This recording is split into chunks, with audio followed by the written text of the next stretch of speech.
What's up, fight fans? And we are back at it with another edition here at Round One Sports TV. I am your host, Edwin. And we got a lot to talk about. So, yeah, this. Ooh, me there.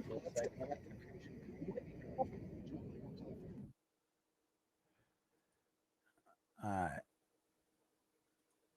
Okay. I don't know. Somehow I did something here and hopped out of my very own. But we got a lot to discuss. And thank you for tuning in. Let me know where you're tuning in from. Rep your city. Let me know what city you're in. And don't forget, when you join the channel, give the live stream a like and support the brand. Support the brand. Well, there is just a lot going on right now in the sport of boxing. And it seems like a lot of people are taking sides, to their favorite fighter. And why shouldn't they? In support. Um, every comment I've gotten, everything, whether it was good or distasteful or just someone speaking up towards their favorite fighter, I respect all comments. But I also respect the fact that at least you could come and share why you feel like that and educate me on why you feel like that. You see, and we could share our point of views. I'm not going to sit here and just straight up dog you out unless you want to have a debate about the topic. Then we could debate the topic. But other than that, I'm a referee in all of this. I cover the sport of boxing and I keep it alive for all of us. Boy, do I love to see two men go in there and settle out their differences to prove who's the best, knock them out, come back the next day. I told you so to my boy and shit. And fights bring out and bring sometimes people close together. It's entertainment on one half, it's competition on the other. These fighters lace it up every day to go out there in front of all their friends and family and dare to get knocked out on a world stage. And nowadays with social media and you can make memes and you can like rewind the clip and just make it so much worse, right? It's not like it used to be when I was coming up. You got knocked out, you might get put on a highlight reel, and that was embarrassing enough. But nowadays, it's instant. You haven't been out of the ring 15 minutes and it's all over social media. Yeah, it's that fast nowadays. So to have the balls and the courage to put on those gloves and go out there and pursue your dream, listen, I don't knock any fighter for that. Sometimes I'll give you a side of a fighter. Maybe even in my quest to try to talk up a fighter, I might even have a tendency of forgetting about the other fighter. But make no mistake, here at Round One Sports Talk, that's exactly what we do. I tend to both sides of the street. And I believe in my 3 years here of doing this, I've earned that. I've earned the right where that you guys feel that you guys know I'm not biased. And sometimes that'll turn away a fan or two. But if you stay with me and you hear me out in my entirety, you will know that I am not, or at least I try not to be. One of the things I feel that I was blessed with was the ability to observe things, figure it out, understand what I'm looking at, and describe it. That's one of the things I think I was blessed with. And with that, I share boxing with you. I have over 20 years in boxing. I've watched thousands of fights. I participated in fights. I've sparred in rings. You name it. I've done it. Everything but turn pro. And throughout all that and all my experience, and now giving back to boxing in a different perspective, reporting it. And sometimes I have to sit back and I have to look at all the criticism that these boxers actually get. Sometimes I can get lost in the fact, am I covering boxing? Am I helping boxing? Or am I helping destroy boxing? What am I in it for? Do I get lost in all of these stories? And I feel sometimes I do. Excuse me. Something has happened with the camera here. Here we go. Back on. And I get lost in these stories.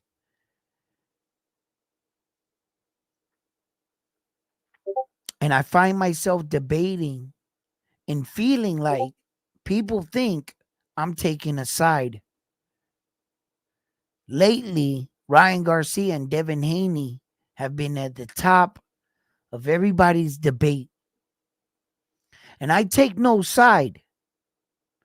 And I'm sorry if you didn't watch my video in its entirety. But I bet if you did, you would understand me. You would see where at the end of the video, I did give Devin Haney his flowers, just like I feel.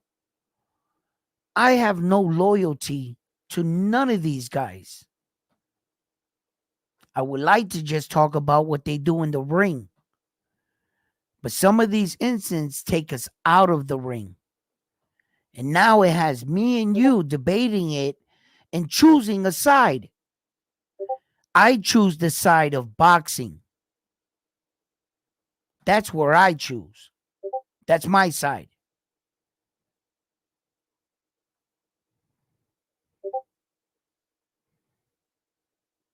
What's up, chat family? What's up, Bam? What's up, Frontline? You guys hear me loud and clear out there? Let me know that you hear me loud and clear. Let me either get a loud and clear around 1 or 100.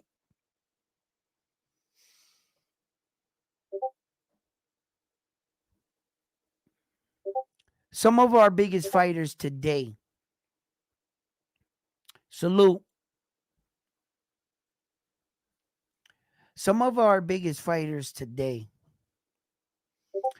are not even hopping back in the ring. And when we look back and we criticize some of these fighters like Tank Davis for fighting Lamont Roach, I like this fight in many ways. Lamont Roach is a 130-pound champion. He's proven that he's championship pedigree. Although he's moving up in weight, we got to look at the whole picture and everything that's going on right in front of before your eyes.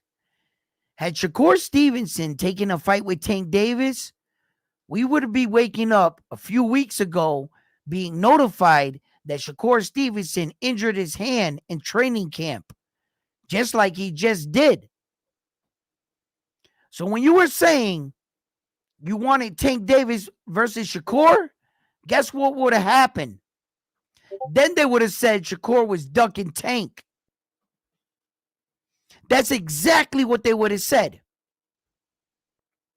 That Shakur faked the injury because it was during a Tank Davis fight.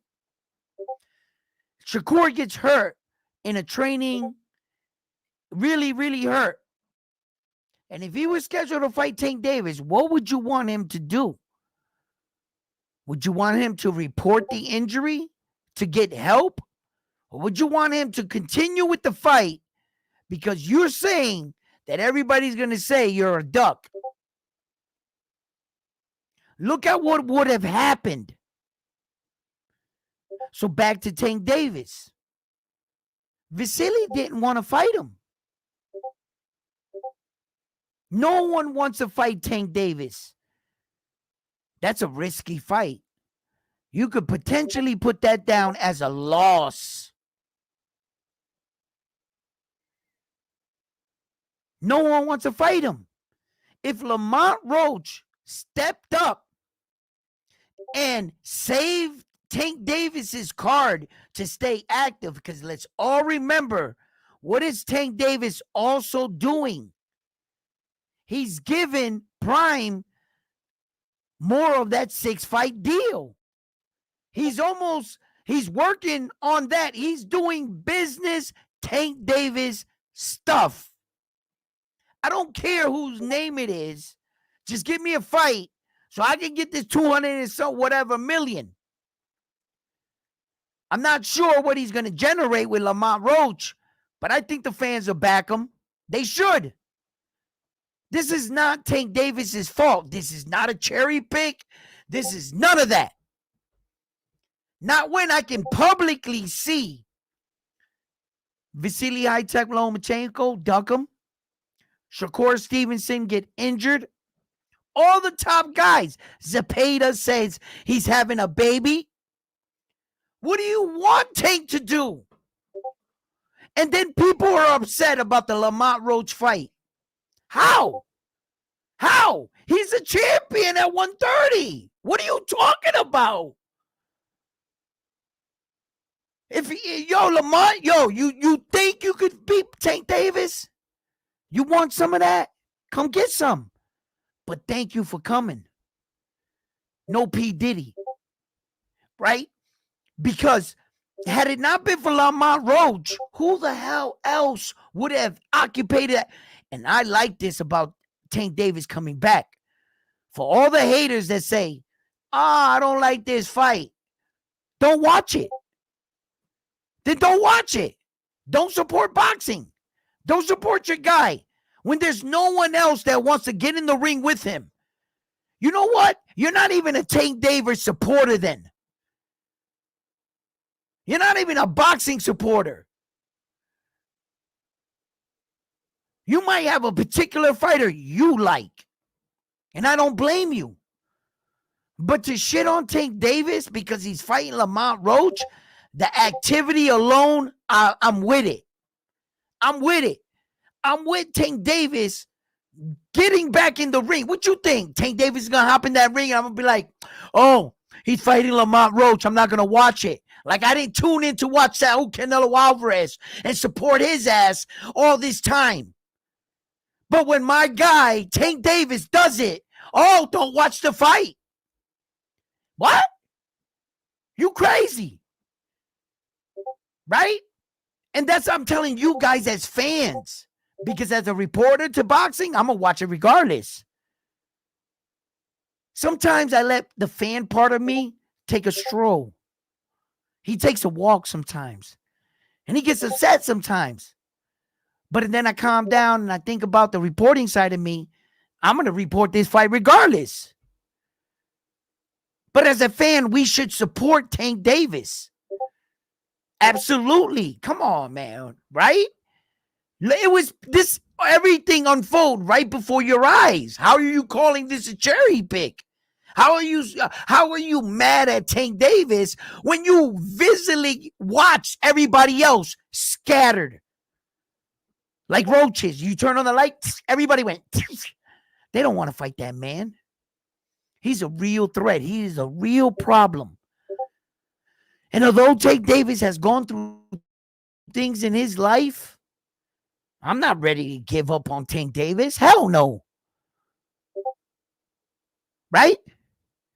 Then Teofimo Lopez goes on, says these things, comments about girls, about Puerto Ricans.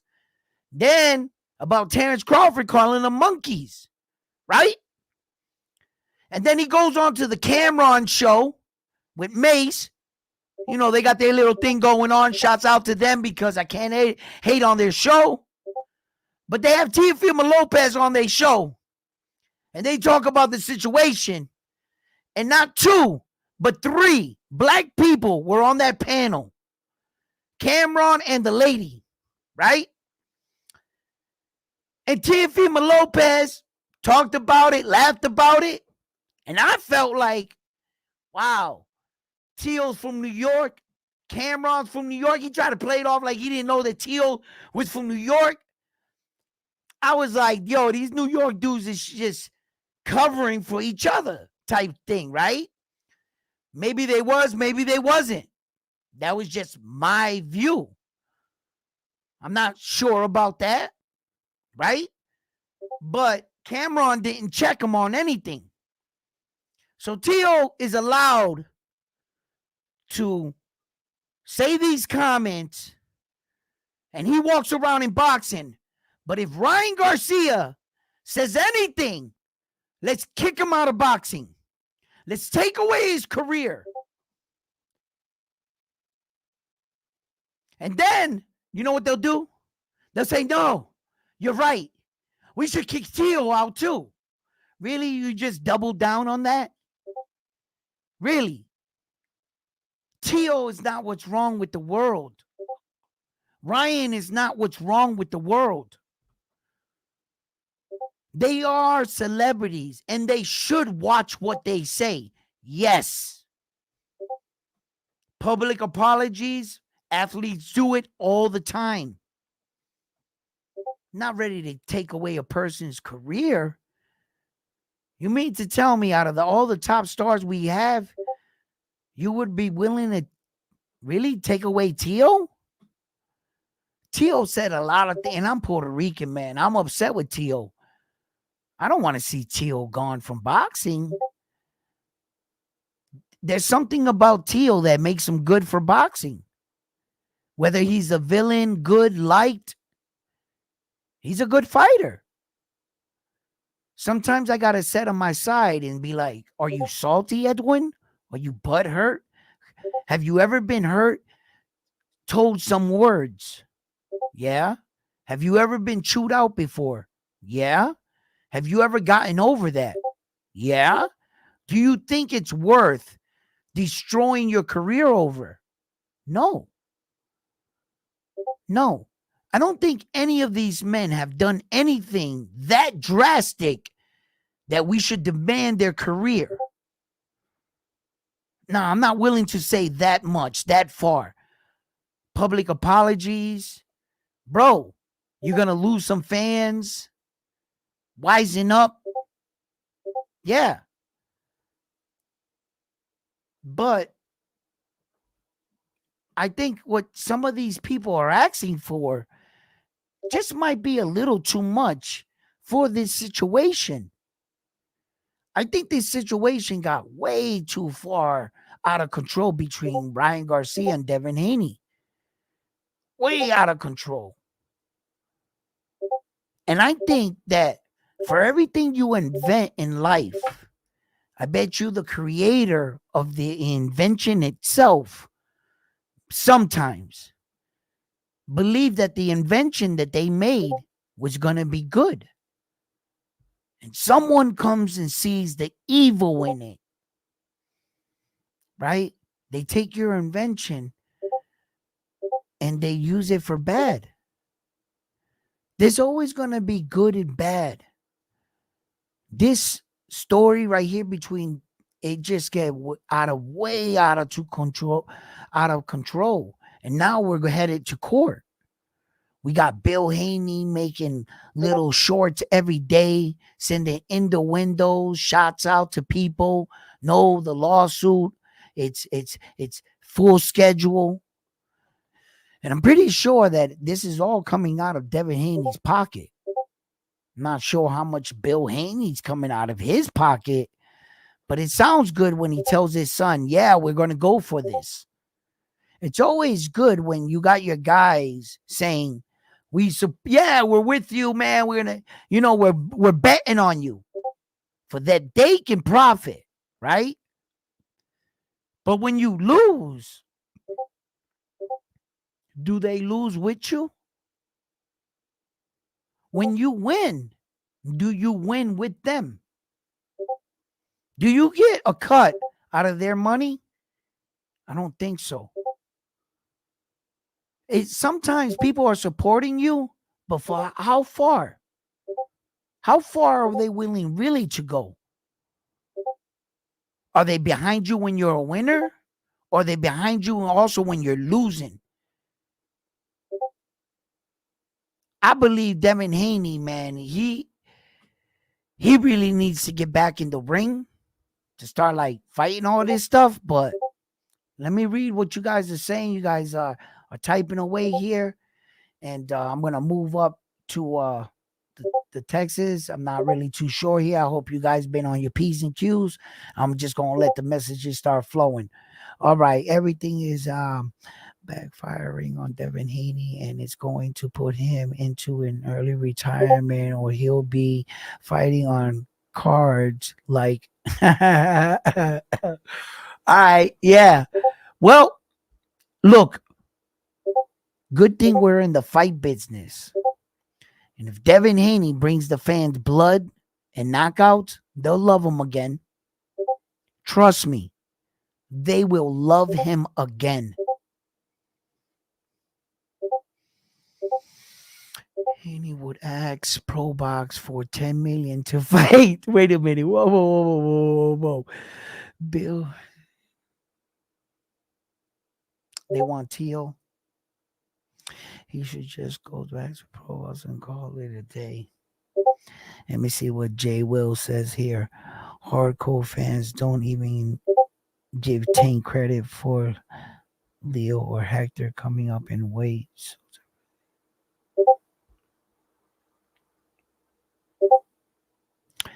Tank could easily moved up to 140 and fought Rail instead of staying at 135, bringing up Roach. Tank always wants to.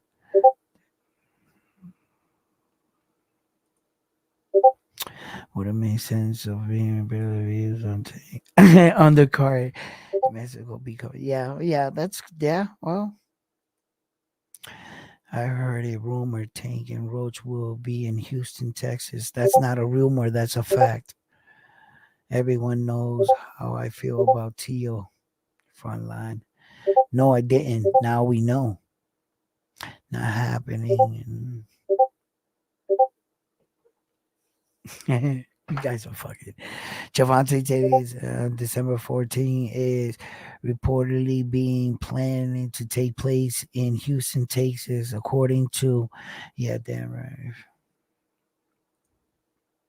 So let's see. I trust them right over. All right. So look, Tank Davis, whoever he fights December 14th, the date, I would love to see him back in the ring. I don't want to see him sitting on the shelf. I would rather see him active, getting better at his craft. With every time that he goes out there, with every performance, and let me keep it funky with you guys right now. A man with the status of Tank Davis, every man that comes to fight him is going to bring their best. That's a tough fight. Lamont Roach is a world champion. Yes, they met in the amateurs before. Tank Davis beat Lamont Roach in the amateurs. Bro, that's when we were amateurs. We're pros now. We're grown-ass men. Both of us in our prime. Both of us world champions. This is a dangerous fight. Any fight that Tank gets in. So let's just keep that right in the forefront. Every man that goes in the ring with Tank Davis from here on in knows if they were the ones to beat him, there's no easy fight for Tank Davis. So I don't know where the hell these fight fans come up with this. There is no easy fight. It doesn't exist. Because even if that guy was a suspect against anybody else, the minute you give him an opportunity with Tank Davis, I bet you get the best version of that guy. Do you know how your life could change by being the man to beat Tank Davis? How your last name, what will you do for your family, your parents, your kids? What would you do? And remind you, the minute you beat Tank Davis, you become what? World champion. When you walk down the street, they say, "Hi, champ." And you've earned it. Are you, listen, how about that guy that everybody else beat up in school and you thought he was soft? You got into a fight with him and you had a problem. If not, he was like whooping your ass. You didn't understand it. You know why? Because you beat all the other people. And he said to himself, I might have lost to everybody else, but if I beat you, I'm the man. Buster Douglas lost to everybody else. He didn't accomplish much. But if he beat Mike Tyson, the motivation that can give any fighter when Tank Davis's name comes across that table, stop it. There is no cherry pick for these men. I don't know what these people are trying to tell you people. You really think that these guys are in there to lay down every day for a paycheck? Dad, why'd you get knocked out like that? Dad, yeah, you fought him, but everybody says you don't want to be him nowadays in this era. Those dive fights and shit like that, man, that's a thing of the past almost.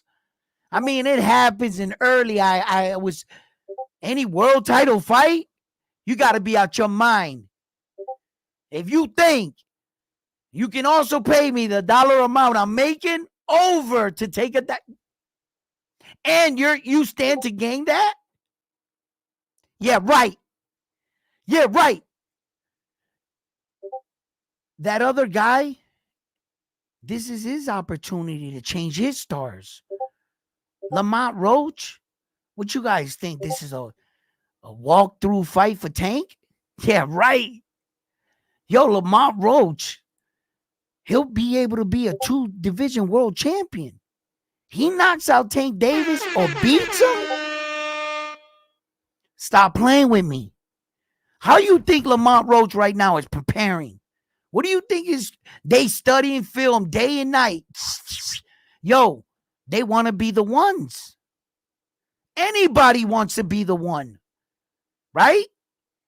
But it takes a special kind of man to get in there to try to be the one. Every other man is hesitant. They're thinking, yo, I want to get constant, I want to get the most money just in case I get knocked out. That doesn't sound like confidence to me. Right? But that's what they'll say. What's up, Jonathan? What's up, guys? What you saying? Let's talk.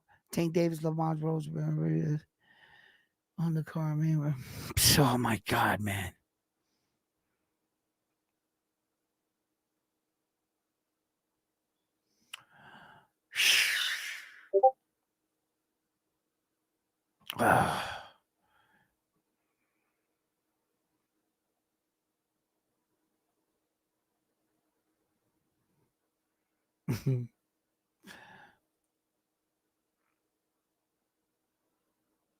And worry about Diddy.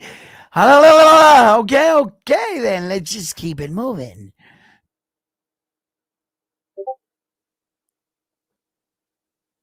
Yeah, man. What's up? Salute, baby. Yo, check it out, right? Legacy. Listen. a lot of these fights right now, right? The tough thing with controlling boxing, and a lot of people, whether they realize it or not, here at Round One Sports Talk, I'm just going to remind you guys that when you get frustrated with the fights we don't get, where we get frustrated because we rather had seen Tank Davis versus Shakur Stevenson, Vasily High-Tech Lomachenko, fighters like that, right? Okay. The problem with fighting is, and boxing in particular, is there's two sides of this. And one side can either ask for too much, have other plans, be on vacation. It's not like any other sport where they follow a schedule. The next team on that schedule, you're going to play against those guys. So you prepare for those guys. In boxing, no matter how much money you got, you still can't force another guy to say yes. As you can see with David the Monster Benavidez and Saul Canelo Alvarez.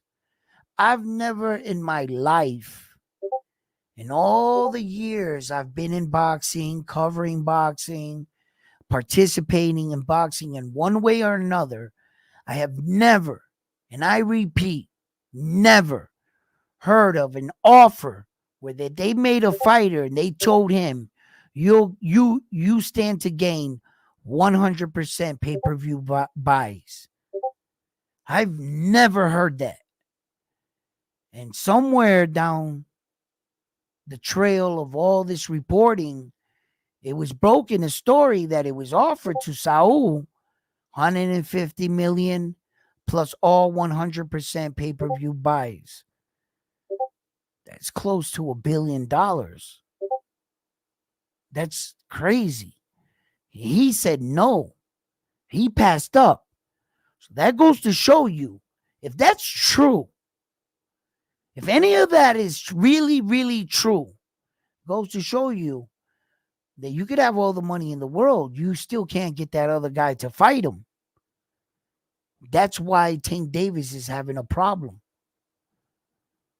Had it been a scheduled and Loma was on the schedule and he couldn't avoid the fight and he had to prepare for it, well, that would be the scheduled fight.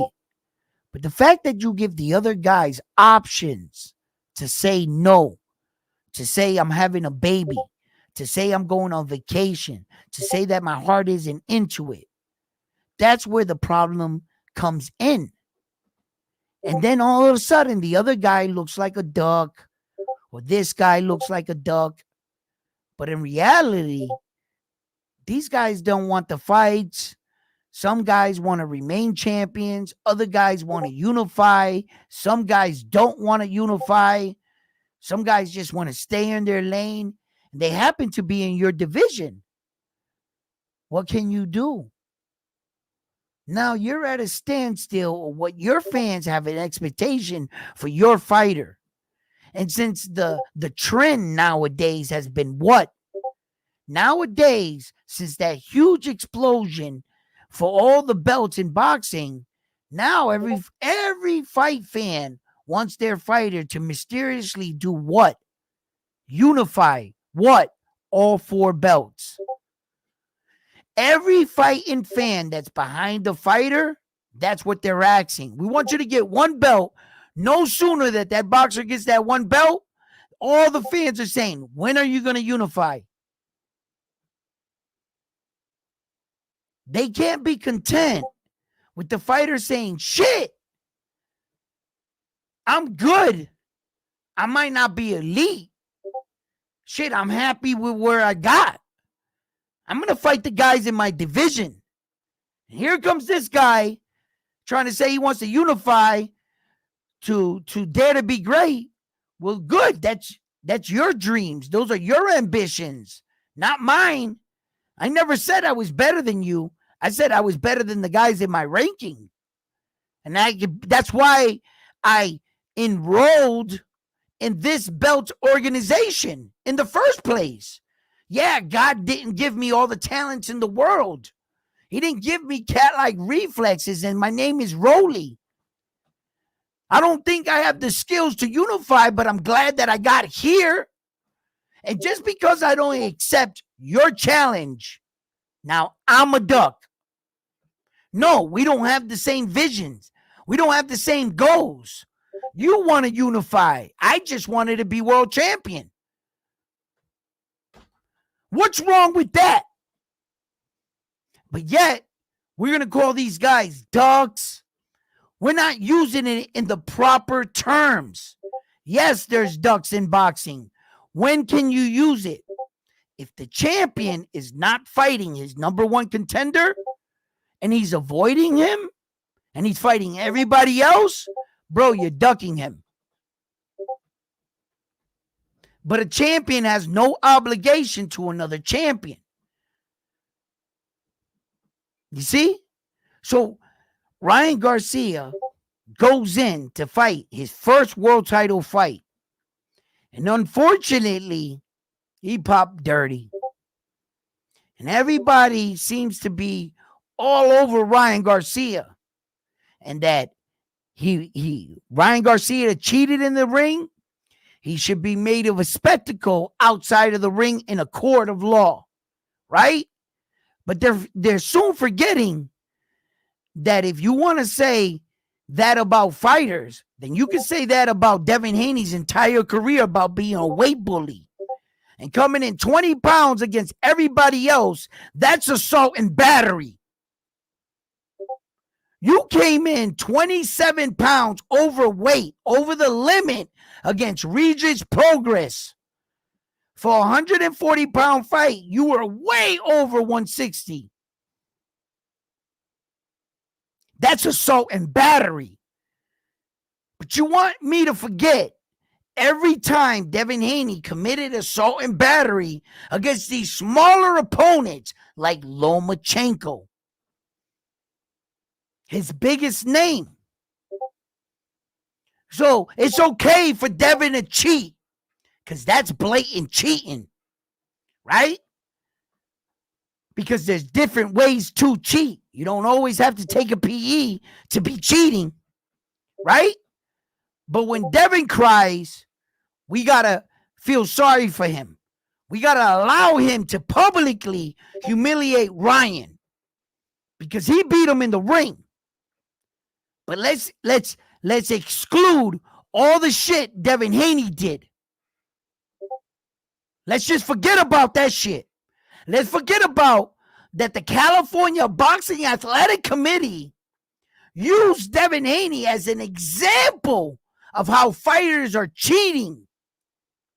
When boxing athletic committees are using you as an example, you in particular, it wasn't like they were saying boxers do this every day. No, they put Devin Haney. They singled him out and said, this is the problem with boxing. It's fighters like this. But now Ryan Garcia does this, and it's boo-hoo for Devin Haney. Nah. Devin Haney deserves a second chance. Just like Ryan Garcia. And I believe both men are good for boxing. But let's not sit up and act like one of them was an angel and the other one was just done horribly wrong. Whatever is good for the goose is good for the gander, right? Yeah, you might have not cheated in a PE sense, but you did cheat in another sense. So don't get my sympathy. Neither of you guys get my sympathy. But I do think that this whole look is a bad look for boxing. Yes. Yes.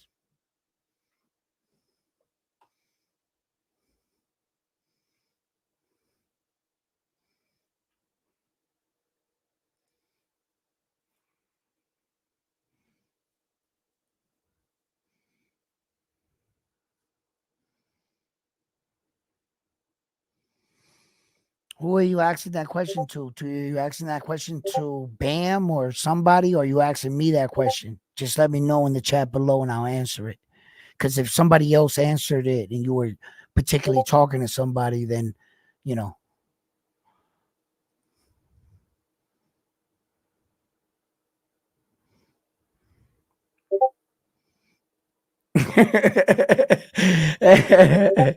Listen, we're gonna get to Naoya anyway right now.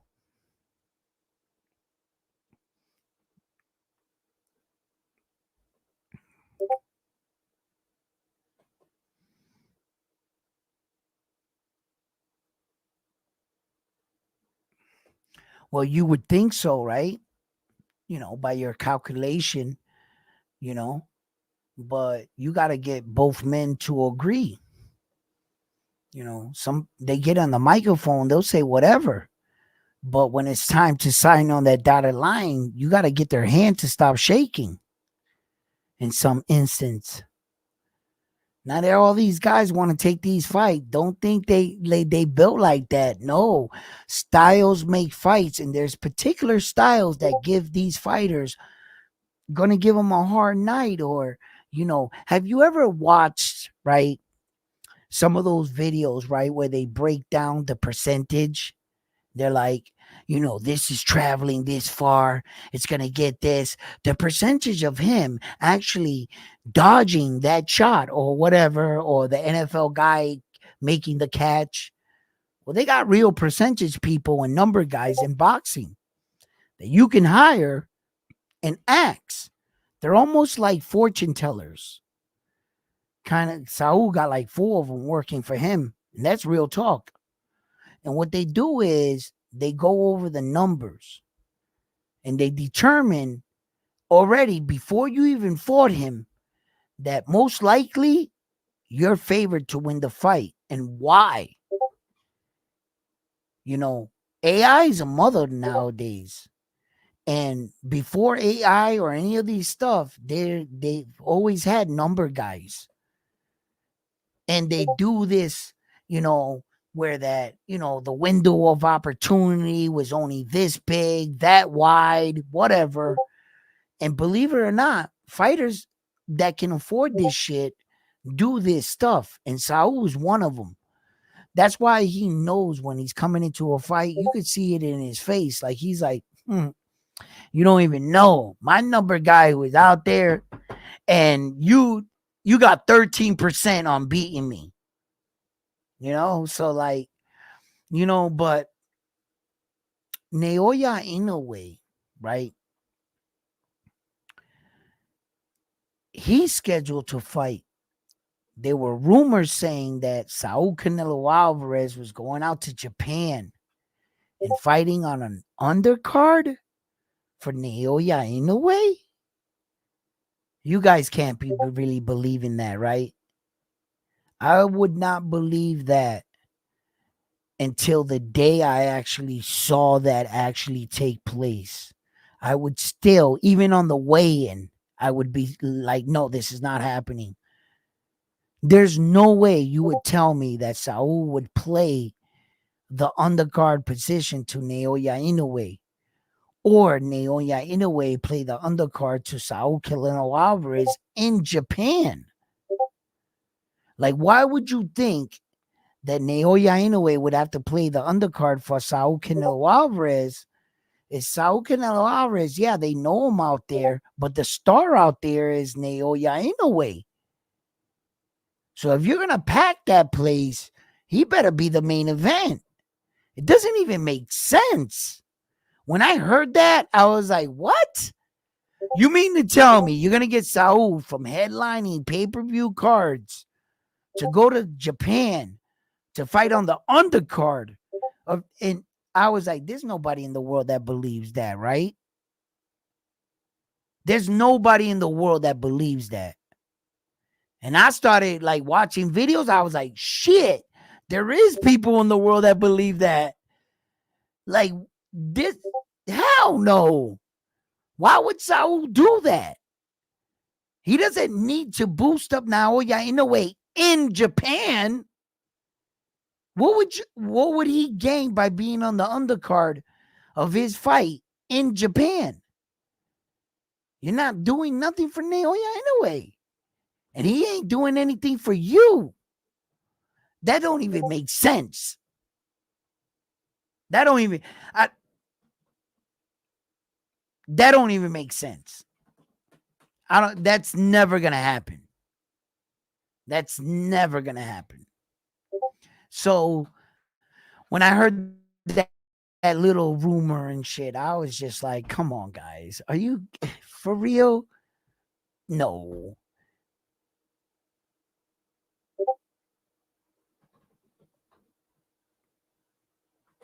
Of course not, Carlos. Nah, hell no. It don't make sense either way. Like, what you mean? Like, he's gonna go out to Japan. I was like, as soon as I heard it, I was like, bullshit. I'm calling bullshit. As soon as I heard it, I was like, nah, not happening. You were surprised by it? Yeah. It just I quickly like assessed it. I was like, did the math. I was like, boo boo. I was like, nah. I was like, these people are crazy. They just say anything nowadays. They crazy. So but this Tank Davis fight with Lamont Roach, I told you what I think. The Naoya with the Sam Goodman. Who else would you want Naoya Inoue to fight if it's not Sam Goodman? If Sam Goodman doesn't make this fight, who's the next top available opponent? Which I believe, just off the top of my head, I'm just going to be like, I'm not, taking a poll here or anything. But I believe the majority consensus would say MJ. Am I right? Can I get a 100? Can you guys type 100 for me on that? I think that the majority of the fans, if we can't get Naoya Inoue versus Sam Goodman in December, that MJ is at the top of the food chain. That I believe that he's the next guy up, right? Now, there's honorable mentions, if anybody thinks that there's somebody better than MJ that should be given an opportunity, anybody at the 122, except from the guys that he already beat. He's not going to run it back with anybody. So those guys are off the list. Just in case anybody, I'm not sure. Somebody might say a rematch with Luis Ponteranari or Marlon Tabales or Stephen Fulton. I don't think, so I have to say it. I have to say it, okay? You know what I'm saying? So anybody but them, who do you think that he should? And I think that MJ is leading the way. So what do we have here? Sam Goodman against Naoya Inoue. If that fight was to occur and I had to break it down, Sam Goodman is a good boxer to a lot of flat-footed fighters. A lot of fighters that he had to, pursue was because they were actually going backwards. Naoya Inoue, not very, if not any time in his fights, does he like to be fighting off the back foot. He's typically the type of fighter that likes to go forward and apply pressure. Sam Goodman is not going to have to look or to try to find Naoya Inoue in that ring on that night if they were to enter it, because Naoya Inoue will be at his front door. And I'm not sure he's going to knock on it. He's probably going to kick the door in. Sam Goodman is not going to, he's going to see very quick that he's not like other fighters, where that he gives you an opportunity to settle into the fight, allow you to think your way through the fight. Naoya Inoue, that's exactly what he likes to do to his opponents. He likes to take away what they thought they were going to come into that fight and do to him. And quickly, his opponents are on the back foot trying to survive. They forgot about everything they were going to do to him. And now they're too busy trying to block shots and weather the storm. You come out the next round, and Naoya Inoue is doing the same stuff. You're going to have to see that at some point in the fight, you're going to have to take chances. And that's what Naoya Inoue is really, that's where he's made his name. And people in making that decision that he puts you in the place where you decide, I got to sit here and exchange with him. He's made highlight reels on men that decided to make their stand. That's where Naoya Inoue made his name as the monster. That's why Naoya Inoue is the man he is today. That when he finally gets those men to stand there and exchange, watch out. You're going to get that, oh shit, oh wow moment. But it's going to be from Naoya Inoue knocking out who's ever standing in front of him. He's got his career has been nothing but highlight reel knockouts. It's ridiculous. He's like on a 16 knockout highlight reel. What breaks it up is the Donito Donaire one fight. That's what breaks it up. But besides that, everybody else, until like he went a unanimous decision with another guy. I can't pronounce his name. I believe it was either like a Filipino or Japanese fighter. But yeah, it's ridiculous. His career has been nothing short of just highlight reel knockouts. You know? So right now, we know two things. Bob Arum, that promotes Naoya Inoue, Top Rank, that owns Top Rank. God bless his soul. Bob, the Godfather, right? He's like 1,000,000 years old and still keeps on ticking. The Energizer Bunny actually died, and Bob Arum is actually going on further than him. Okay? Right? So, Bob Arum said it publicly. He's going to have one more fight in Japan, which all of a sudden Canelo Alvarez was going to be on the other card, which was ridiculous, right? Not happening, right? So Bob Arum said, there's one more fight in Japan, and we going to Vegas, baby. Once Bob Arum said that, I hold Bob Arum to that. I know Bob Arum personally. I have actually met him, right? And I know when Bob Arum likes a fighter, he'll move mountains for that fighter. Yeah, he will. Bob Arum. And if Bob Arum made that announcement on the behalf of Naoya Inoue, I can tell you one thing. Naoya Inoue is not a man of bullshit, of bluff. Bob Arum had to notify him that he was going to make that announcement. And Naoya Inoue was in on it.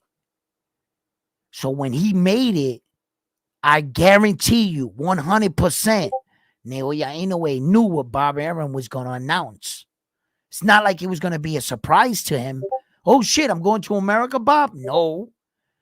These are professional. That's a top fucking one of the top world's promoter company in the world. What you think? This is a Mickey Mouse operation? This is planned. This is organized. And Bob Arum has Naoya Inoue's back because he knows what he has. And my man came with the donation of the dub, baby. What's good? Woo! Chan, my man, always supporting the brand. You know I'm going to get us there, Chan. Support your boy. You know what I mean? Thank you. Naoya versus TJ Delaney is a turn-up fight at 126. TJ tuna fight at 126 for the monster. How boxing gained so much weight from 122 to like 145. You know, what happens is that I think that a lot of people get lost in translation, right? You start seeing this fight close to the weight limit where now you want him to be. Well, you're just coming in to know about this fighter. But what you don't know about this guy, he came up from 108, 108 pounds. And he's been doing spectacular shit. And now that you're coming up, like the casual fan, the fans that are finding about him, not like us, we've been following him, right? But the other guys, right? They don't understand where he came from. They automatically expect him to be a Superman. Well, then if he's already here, why can't he get here? You don't know where he came from. And that sometimes gets, and it gets us as like, we've been following his career from X, wherever you've been following it from, and you understand who he is and all the challenges and adversity NAoya Inoue has had to overcome, and all the, the champions he had to beat. We get it. We get it because we've been there the whole time. And then other people are just finding about him now. And they're saying, well, then why can't he fight Tank Davis? Or why can't he be at 145? Or why can't, and this and that. That shit ain't easy. What these men are and women are doing when they move up into that shit is not easy. There was an interview one time. I'm not sure that all of you are aware of it, right? But B-Hot, right? Chris Colbert, right? When he fought Jose Valenzuela, he was on some podcast. I forget who it was, but there's like a short reel going around, and I've seen it, right? And recently. And he said in the first round, in the first sequence, when Jose Valenzuela hit him, he said, I knew I had to go back down and weight. His punch was way too heavy. And he had moved up just one weight division. And when he lost that fight, he said, man, as soon as he hit me in the first round, I said, damn, I got to go back down and weight. And he did. Because just moving up one weight division is, you're going to be dealing with 13 extra pound, bigger guys that you've never felt that kind of power like that. And some men are maxed out. Not every man was depleting himself to make that kind of weight. When Tank Davis is putting this 10-pound rehydration claw on most of these fighters, I respect them for that, because it keeps these fighters honest in the fact that if you're gonna fight me, right, then make sure that you're in my weight division. Don't be a 160-pound fighter and then come down to my division because I made a big name for myself as Tank Davis, and you think you're going to come down here, deplete yourself, and on fight night, we're going to allow you to gain 28 pounds, 25 pounds, just to say you finally beat me. Tank Davis is saying is, well, if you're going to beat me, why don't you beat me on an even playing field? Why don't you beat me at 135 where I'm campaigning as the champion? All of a sudden, you're going to have Conor Benn cutting the shit out of weight to come down and fight Tank Davis. And on the night of the weight, Tank Davis is going to come in 142 and Conor Benn's going to be 197. That's not going to be a good fight. So I see what Tank Davis does in that regard. You know what I'm saying? To try to like be like, yo, if you guys want to fight me, let's fight. I'll fight you. Just fight me on the up and up. Prove to the world you can make that weight. If not, then you shouldn't be fighting me. See what I'm saying? Tank Davis made Ryan Garcia work out rather than him fucking When he came into the fight with Devin Haney, he had abs and everything. He was ripped the fuck up. Yeah, he might have been skinny, but if you couldn't make that weight with Tank, why were you in Tank affairs? That was up to you. You called Tank out. You said you wanted to fight Tank, Ryan. You said you could make the weight. Well, then show me.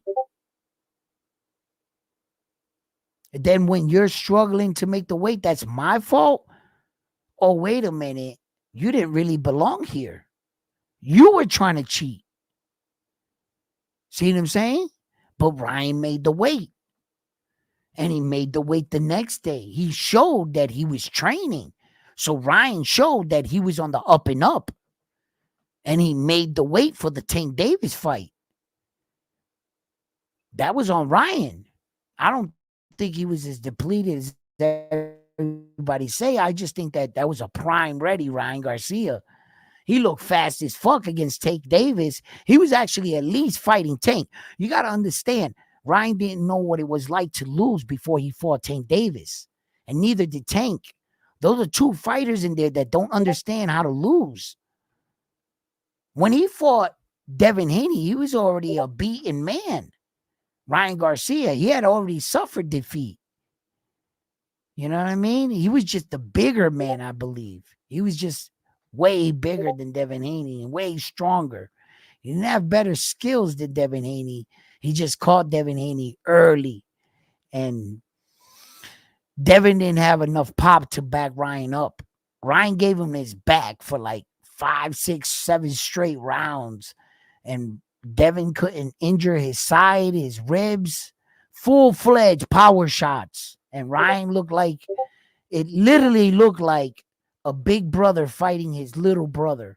And his little brother punching him in his back. And big bro just holding like this. And big bro know that mom said, if you hit him and hurt him, you getting fucked up, right?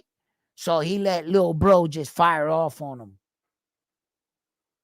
That's what it looked like. Then the PE scandal broke, then everything else changed. Whatever. You know what I mean? And look, boxing's got to suffer for it. For what Ryan Garcia allowed anyone to, whether he really did ingest it, someone slipped him a Mickey. Either way, both ways, Ryan, you're responsible for. Tighten up your circle. They got you. Whether or not this is how you're going to look, this is how some people are going to treat you, this is the outcome. But I'm not willing to give up on Ryan. I'm not willing to say, you know what? Fuck Ryan. He's what's wrong with boxing. He's what's wrong with the world. Let's kick him out. And nah, that's just crazy talk. All right, I'm gonna do y'all a favor before I cut this stream right here. My man, here he is. I've been waiting for you. I checked out NAoya today and found out all of the other champions at 115 ducked him. He tried 2 years at unifying. Yeah, listen. Yes, absolutely, he did. And also, what affected NAoya in a way was the corona epidemic. That 2 years, like where some fighters were choosing to opt out of boxing. Some fighters were fighting in the bubble. Some fighters couldn't fight without a crowd. And it was really tough for him to get fights. He came down to America, in fact, within that time twice. And, it just didn't really translate well for him. But my man, you know what I'm saying? I've been waiting for you to come on because you had made a comment and you had said that you lost some respect for me in some avenue or something that I might have said, or maybe you went back and checked it out or whatever. But I hope that, I just wanted to find out, you know what I'm saying? Because I'm not going to try to change your mind or anything. If you feel like that way, that you feel that way. But at the same time, I just got to understand why. Then I'll be like, okay, I feel your point on that one. You're still not going to change my mind on it, right? I'm not going to allow you to, whatever it was, maybe. Or maybe you could. Or maybe you could. Maybe you can actually introduce me to another side of something that I'm not seeing. I don't claim to be perfect. I don't claim to see every avenue or to make everyone agree with me. Shit, if I had that power, push over Stephen A. Smith, because here I come, right? But at the same time, I'm not an asshole. I'm not hard to approach. And I'm kind of like a conversationalist. I like to have conversations. Most of the time, I'm having them by myself. So I would always like, would you like to come up here and talk? You don't have to swear at me like I don't have to swear at you. I'm not going to disrespect you and you don't disrespect me. Talk like a man. I talk like a man. We can figure it out. Even if we don't agree, I'm going to respect what you have to say. But at least I need to understand what you're saying. Because I know in Texas, you can't get all your feelings out. So what I'll do for you, I'll actually put out, and this is not a challenge. This is just blatant invitation. I'm inviting you to have a chat. And I'm going to put it in a box. And I mean anybody. Anybody. You want to talk about something? You want to get something? And even if you're not mad at me, even if you share the same viewpoints or however you want to do it, right? Everything doesn't always have to be debatable, right? But just in case, you know what I'm saying? I'm trying to build a safe platform where that if you feel something about boxing, you want to get it off your chest, come here, we'll talk about it. Say what you want to get off your mind. Sometimes I'll debate on things, but I remember that we're all entitled to our opinions. And just like you hear my show and you hear my shit, right? I would take the time out to listen to yours as long as you were talking right about boxing. If I thought you were talking too far left wing or too many fantasy islands, I may cut the conversation short, right? Because in this channel, if you're watching me, you know one key thing. I like to keep it in what the boxers are actually doing.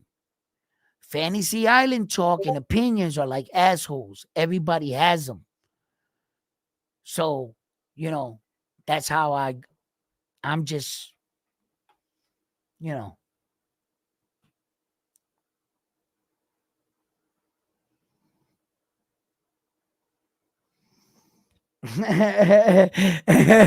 The only thing I can't challenge on is the Notre Dame's world title. Well, it's because that is a prestigious world title. And it's very hard to get. It's like a unicorn. You know what I'm saying?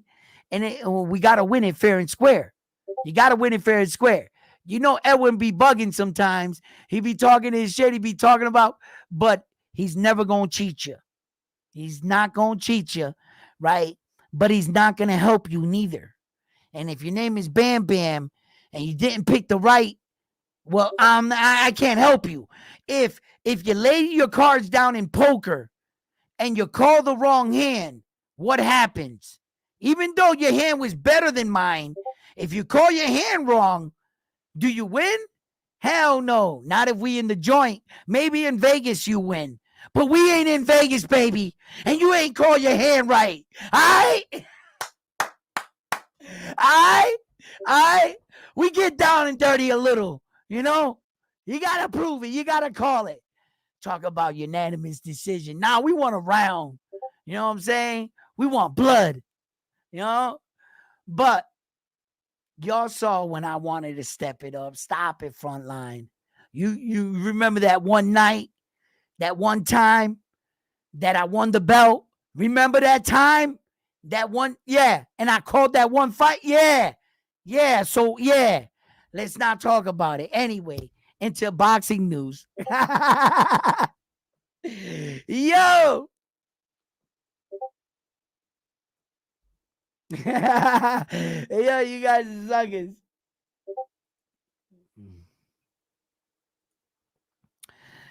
I like to see Naoya Inoue ball at 126. If both keep winning, I think it would be a huge in UK.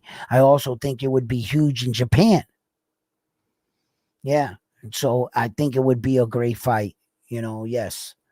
But Ball right now has a fight. So let's see what happens, because nowadays there's been a lot of belts changing hands, and there's been a lot of changing of the guards. And if you know my theme coming into this year, all my fight fans know I said it this year, starting at the beginning of the boxing year, be prepared to see your favorite fighter lose. That was my theme for Round One Sports Talk this entire year. And I said it. We were going to get some huge upsets. I just knew it. It was just too many at that time. That's when a lot of prospects, contenders, and world champions were at each other's doorstep. And I knew we were going to get it. The 2023 explosion was like that's what set it off to where we're at today.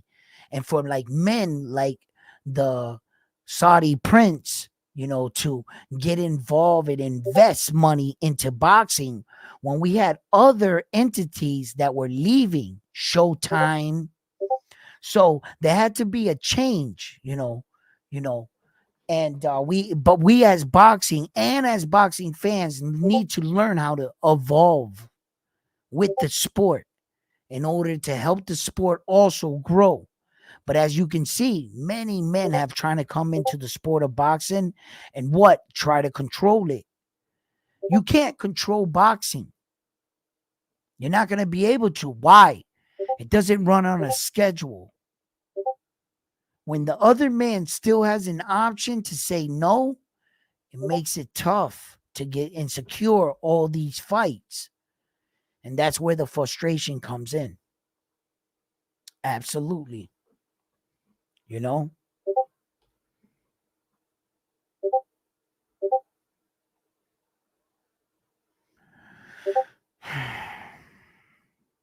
Let's see here. Why do you think whichever do you not challenge the other one on? Not just that. Yeah, I saw that. Yo, bam.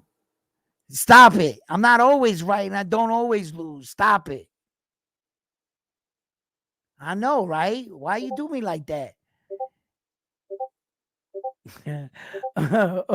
Okay. yo, wait a minute. The magic eraser. Yo, I had it. I didn't change the rules. Bam. You see, you're making accusations you can't prove in the court of law. You know what I'm saying? Frontline, come to my aid. Armando, where are you? Come on, guys. Bam's coming for me. What's going on here? Oh, no. Wow. You guys ain't right. You guys ain't right. My own people. When it comes to that Notre Dame's title, bro, there is no friends. Everybody wants that prestigious title, but none of y'all gonna get it. All right, because as you can see, Lionheart officially said, "Tell Edwin that he can have my reign as the title, and that I was never better than him, and that Edwin was magnificent and wonderful and great, and that I was just holding it for him so that he should have the title." I mean, those are his words. I mean, who am I to stop him from his own words? Okay, you know. So I am there declared the champion. I don't make the rules, or do I? Okay. Anyway, back to boxing news. Listen, yo. So look, guys, it's really what you think about these kind of fights. In a way, I'm not. so eager to see Tate fight Lamont Roach, but am I happy that he's back in the ring? Yes. Yeah. Do I understand that what this must be going through Lamont Roach's head and his opportunities and how he can change his stars? Yeah. I think he's going to fight the hardest. I think Ryan Garcia, Tank Davis should settle. Bill Haney's talking about, no, your lawyers don't need to talk to me. He's being real ignorant about the whole thing. Apparently, his mindset is that he wants him to bear the cross, but he never really asks the whole time what were his intentions when him and his son were fighting all these smaller fighters and getting the advantage. Bill Haney, you knew exactly what you were doing. You knew exactly what you were doing, but you justify your form of cheating because your son made weight. So in your head, he's not cheating. No, he was. Yes, he was. And you know he was fighting much smaller guys, but he had the ability to cut the weight. So, Bill, look, man, you say you're a Muslim, you say you live by religion, forgiveness, but you don't choose to show any. When it's convenient for you, you want to use what it's your religion and say, oh, my religion says not to be like this and to do this. People pick and choose when they want to be assholes, truly in life. And I think it's all really based on choice. You have the choice to be humble, to drop something, or to pursue something, but that is definitely your choice. I I could say what I want. Maybe I might say something that'll influence you on changing your choice, but ultimately it is your choice. So he's gonna do what he's gonna do regardless. Doesn't matter.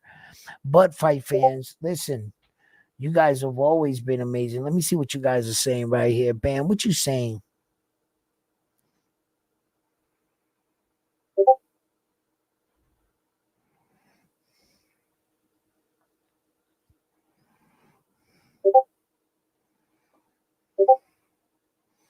No, no, no, no. It's always going to be the main event, and that's it.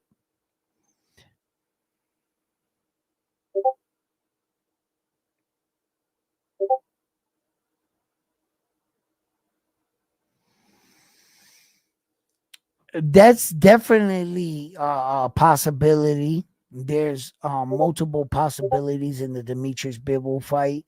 What Arthur Benavidez did. I just, um, I'm always never gonna count Arthur's power out in this fight. Of course, that's the elephant in the room. His 100% knockout ratio. And when you think of a 100% knockout ratio, you're like, man, this next guy coming in doesn't stand a chance. But that's not true.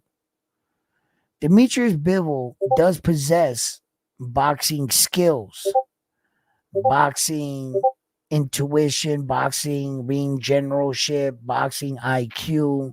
You call it what you want. Demetrius Bivol possesses this. He understands distance pretty well when one of the best pressure fighters in the world in Saul Canelo Alvarez came up against him, and he kept him at the right range the entire fight for 36 minutes. So Demetrius Bivol does know, and he's a big guy. He's a natural 168 pounder, 175 pounder, 100, he's in between that range. Because I think Bivol can make 168 because when he challenged Saul, he had told him he'll go down to 168. But Bivol is in between that. He's big for those divisions. And I think Demetrius Bivol is not a small guy for 175.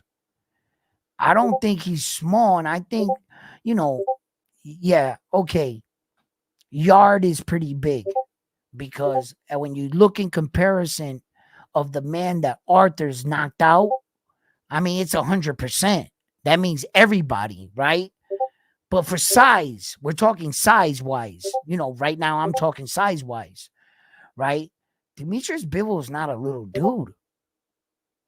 He's not a small dude. So I actually think that he might be able to take, look, yeah. I get it. I know what some people might say. In actuality, Demetrius's chin has come into question. He's been stunned in a few fights where that the guy we felt didn't have the greatest punching power. But okay, he might have not had the greatest punching power. Well, then he still didn't drop Demetrius Bivol. He still didn't knock him out. Yeah, he did get stunned. Yeah, he did. Okay. Does that add up to a glass jaw or a suspect chin? Does that add up? Does your investigation declare automatically he ain't taking Arthur's punching power? I'm not too sure about that one. I think he might be able to take the power, but for how long? Just like Yard did. Yard got caught flush in the 4th, 5th round. Yard got caught plenty of times in that fight. But he, the accumulation of damage, the accumulation of punches, his technique started to drop. And he couldn't, he basically, he was a beaten man, running on fumes. And then Arthur caught up to him, knocked him out. They stopped the fight. Yeah. Now, I think that Demetrius Bivol has the gas tank, he has the skills, and he also has the understanding. I also believe in his coaching, because whoever, is really like, you never know. Coaches have 3 types of coaches, and one guy could be writing up the game plan, the other guy could be training them. I don't know how they run it, right? Or if his head coach is actually calling all the shots. I can't definitively give his head coach all the credit, right? But whoever's been coming up with his game plans and preparing him, and the coaching that he has in his corner, has been top notch all the way up to date, has it not been? Demetrius Bivol has been proving one way or another he's passing all the tests that you put in front of him. So at least that much I can say about the man. And I think if anybody has a chance to dethrone Arthur, it's Demetrius Bivol. And every day I think about that fight, and my decision flops back and forth. I'm like, one day I'm like, nah, Arthur got him. Next day I'm like, Demetrius got him. I'm like, no, Arthur. No, Demetrius Bivol. No, Arthur. Right? That's what shows me that if I ever had to say, this is the definition of a 50-50 fight. With that, fight fans, that's all I got for you tonight, fight fans. I wanted to check in with you guys. Thank you for tuning in. Please get those likes up. Can you smash that like button for me one time? Share the videos if you haven't already. Subscribe to the channel. And like always, I'm on to the next video after this video here at Round One Sports Talk. Y'all have a good night and God bless. Peace.